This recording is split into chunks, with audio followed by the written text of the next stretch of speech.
Hey y'all, welcome back to the channel. If you're new, welcome. I invite you to subscribe. It does mean the world. And I will preface this video, as I have been all of the rest, with the fact that you're here for probably one of three reasons. Well, four. You got lost on the way to something better and with better production value. Or you like my Disney content, you dig the film, TV, and book reviews, or you're interested in women's issues. Those are pretty much the three pillars of my channel as of right now. Today, this will fall into Disney content primarily, but I will consider it a women's issues video as well, so it will be in that playlist, because this is the third in my series about the women of Walt Disney Imagineering. And the reason why I chose to include this series in its own playlist, but also put it in my women's issues category, is because there's so little information about the original women who helped build the Walt Disney Company, who worked in the ink and paint department, who were animators, who worked for WED before it became Disney Imagineering. And I talked about that at length, ad nauseum, in the second video in the series, which came out yesterday, all about Leota Tombs. And, that video also kind of elucidates why I got the hair up my ass to do this series in the first place. So I'll link that along with the very first video on Harriet Burns in the iCards, so you can go back and watch them as well. But today we're back at it again. This is the third in the series, and this one is going to be all about Miss Alice Davis. So I'm going to also just disclaimer, if you've watched any of my Politics of Periods videos, specifically the most recent one on trans inclusivity and always eliminating the Venus symbology from their packaging, you know that I'm very well aware of my vocabulary, and I make the best of efforts to use the proper pronouns when addressing and referring to people who are non-binary, and the difference between the word woman and the word female. In this series, I might be bouncing back and forth between the two, because I'm just here to have a little bit of fun, turn my brain off, and learn about some women who happen to be, to the best of my knowledge, female as well. So if you hear me flipping back and forth between the word women and female, just deal with it. Don't come for me. Save it for another video. But anyways, with that being said, we're going to learn about Alice Davis, one of the original female Imagineers behind the Walt Disney Company. So cheers, here we go. And of course, we're joined as always by the Motley Crew, Eva, Doggo from Pirates, Nana, Lucy's down here. But yes, anywho, is my camera still with me? Yes, okay. So I'm not going to go off on a whole rant here, because I did that in the last video on Leota, but the big reason why I chose to do this series is because there's so little information about these women, whereas there's infinite coffee table books and things on the, I was pointing to my books, but I guess you can't see that in the frame, on the men behind the Walt Disney Company, animators, Imagineers, you name it. So I wanted to learn more about these women, and in doing so, this series is a byproduct of that, because I want to share that information with you. I think it's important not just to learn about women who have played such a huge role in creating the places, memories, and art that have really informed my life, but just for the sake of history and posterity, we should know about these women as for what they are, artists, and this information should be archived, and it should be, shared and disseminated. So again, that's why I include it in my women's issues playlist as well. But yes, that being said, just like with Harriet Burns, who was the original Imagineer, female Imagineer at the Walt Disney Company, and just like Leota Tombs, stay with me, Lucifer, just like Leota Tombs, who was the youngest female Imagineer, and I think the youngest Imagineer ever, today we're going to learn about Alice Davis, who is known as the designing woman of Walt Disney Imagineering. But I say all of that to say there's just not a lot of information. So if you know about these women and their careers, their lives, and have information that I might not have, please comment below. I would love to learn more. But yeah, with that being said, second rant over. Cheers. Let's do this. So Alice was born in Escalon, California in 1929. Again, she's known as the designing woman of Walt Disney Imagineering. She was already in the design, specifically pattern making and lingerie designing, well before she went to work for the Walt Disney Company. She actually received a scholarship to attend the Chouinard Art Institute in 1947, which is where she would ultimately meet her husband, Marc Davis, who is a very famous Walt Disney animator in his own right, most famously working to conceptualize, design, and create Sleeping Beauty and Briar Rose as we know her today. But anyways, she was going to school. She had been working for a lingerie company called Lingerie for Beverly Vogue. The company was called Beverly Vogue and Lingerie House in Los Angeles. She was already working for them and was so successful that she branched out and ultimately created her own 2 individual lines of lingerie. She became known as an expert in pattern making and an expert on fabrics.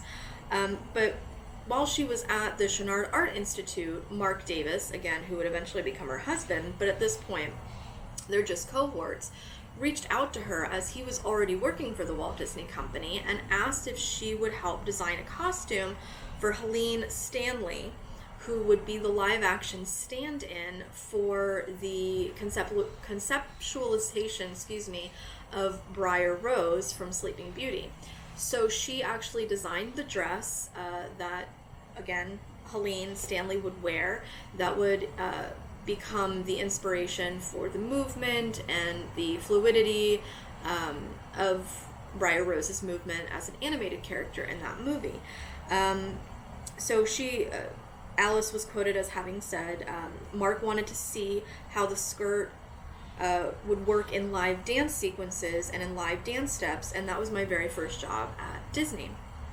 She would go on to do costuming for a live action, I don't know if this was a live action movie or a live action short or TV show for Walt Disney called Toby Tyler. Not familiar with it.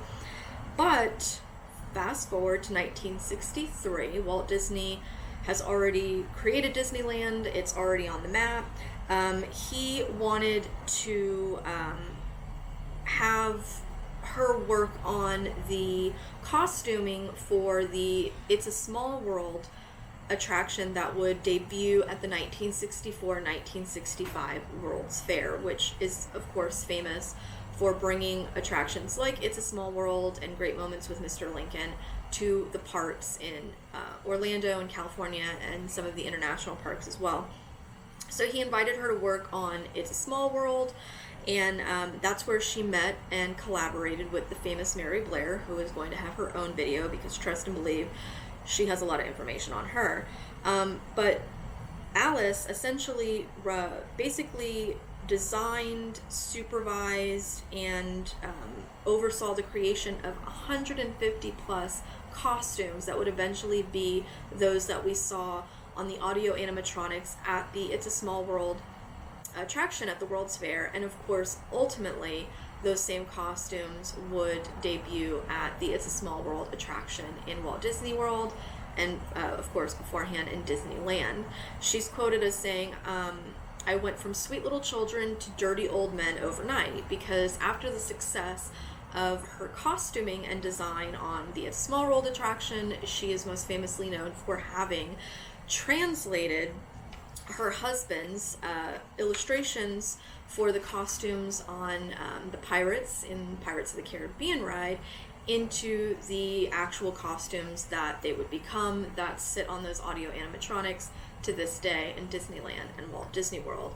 And that was in 1965 that she began to do that. She began to take the rough sketches from Marc Davis for his kind of conceptualization of the attire that these pirates would be wearing and actually formalize them into patterns and costumes for the ride, which would eventually open in Disneyland in 1967. Aside from those two huge achievements, she would go on to kind of establish, concretize, and formalize procedures around Disney costuming. She would create she would establish an actual manufacturing base for these costumes to be created, and she established the quality control refurbishing techniques for costumes across the Disney World Company internationally. And this, of course, established standards for, she also, established in doing all of this work, standards for 3D characters in the actual physical rides and attractions and the animated films.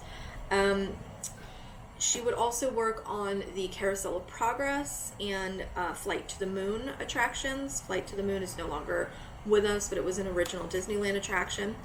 And she ended up being married to her husband. They married in 1965. They ended up staying married for 44 years until he passed away in the year 2000.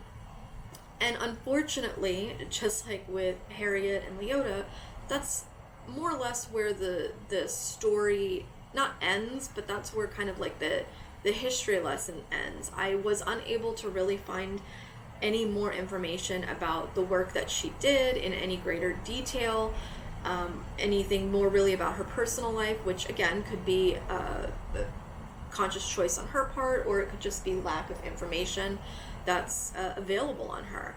But in what year was it? I forget what year it was. Oh, in 2012, her husband, I believe he already had a window on Main Street. And if you don't know about this custom or tradition, most of the famous Disney legends and Imagineers have dedicated windows. If you look up to the second or third floors, if you're in Orlando on Main Street, and really just take some time to read what's on the windows, you can spend an hour doing just that. You'll see that they're all dedications. Not every single window, but you'll see that a great majority of them are dedications to the people that helped make Walt Disney Company what it is today. So her husband had a window on Main Street, and in 2012, March 7th to be specific, she received her own window, and it sits directly next to her husband's on Main Street in Disneyland. I don't know if the same setup is in Disney World. I will find out and report back to you.